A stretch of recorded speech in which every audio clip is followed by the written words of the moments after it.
সুপ্রিয় দর্শক, স্বাগত জানাচ্ছি আজকে সম্পাদকীয়তে। আমি জাফর সাদিক। বিচার চলাকালীন আওয়ামী লীগের কার্যক্রম নিষিদ্ধ থাকলেও দলটি নিষিদ্ধ নয় বলে মন্তব্য করেছেন প্রধান উপদেষ্টা ডক্টর মোহাম্মদ ইউনূস। নিউ ইয়র্কে আন্তর্জাতিক এক গণমাধ্যমে সাক্ষাৎকারে কথা বলেন তিনি। দেশের বেশ কিছু গণমাধ্যম তার বক্তব্যের ব্যাখ্যায় দাবি করেছে আওয়ামী লীগের কার্যক্রমের উপর নিষেধাজ্ঞা যে কোনো সময় তুলে নেওয়া হতে পারে। তবে প্রধান উপদেষ্টার বক্তব্যে আগামী নির্বাচনে আওয়ামী লীগের অংশগ্রহণ কিংবা এখনই রাজনৈতিক কার্যক্রম পরিচালনার বিষয়ে ইতিবাচক কোনো ইঙ্গিত পাওয়া যায়নি। এরপরও তার বক্তব্যের প্রতিক্রিয়ায় বিভিন্ন রাজনৈতিক দলের নেতারা কঠোর সমালোচনা করে আওয়ামী লীগকে ফিরিয়ে আনার যে কোনো প্রচেষ্টা প্রতিহত করার ঘোষণা দিয়েছেন। রাজনীতির মাঠে হঠাৎ আসা এই বিষয় নিয়ে আজকে সম্পাদকীয় আওয়ামী লীগ কি ফিরছে, আর এ নিয়ে কথা বলতে আমাদের সঙ্গে স্টুডিওতে উপস্থিত আছেন অ্যাডভোকেট আবু হেনা রাজ্জাকি, রাজনৈতিক বিশ্লেষক, ডক্টর নাহরিন ইসলাম খান, শিক্ষক, জাহাঙ্গীরনগর বিশ্ববিদ্যালয়, এবং মোহাম্মদ রাশেদ খান, সাধারণ সম্পাদক, গণ অধিকার পরিষদ। আপনাদের সবাইকে স্বাগত জানাচ্ছি। রাশেদ খান, আপনাকে দিয়ে শুরু করতে চাই। আপনি গত বেশ কয়েকদিন বলতে আসলে 5ই আগস্টের পর থেকেই আওয়ামী লীগকে যে কোনো উপায় পুনর্বাসনের বিরুদ্ধে একটা কঠোর বার্তা দিয়ে রেখেছেন এবং সোচ্চার কণ্ঠস্বর বলা যায়।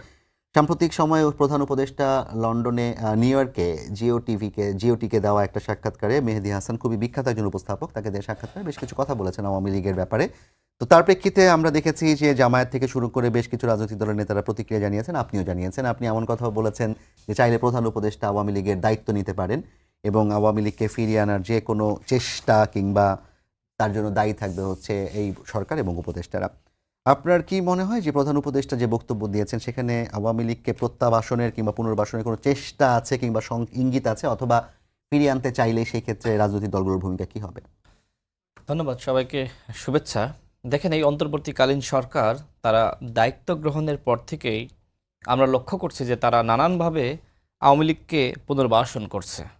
বিশেষ করে এই যে উপদেষ্টা পরিষদে যারা আছে, আমাদের সাথে অনেকের বেশ আগে থেকেই পরিচয়। তারা একটা সময় যেটি বিভিন্ন আলাপে বলার চেষ্টা করলো যে 16 বছর ধরে যাদেরকে বিএনপি জামাত তকমা দিয়ে বঞ্চিত করা হয়েছে, একযোগে যদি আমরা ফিরিয়ে আনি তাহলে এরা বিএনপি জামাতের এজেন্ডা বাস্তবায়ন করবে, আমরা সরকার চালাতে পারবো না।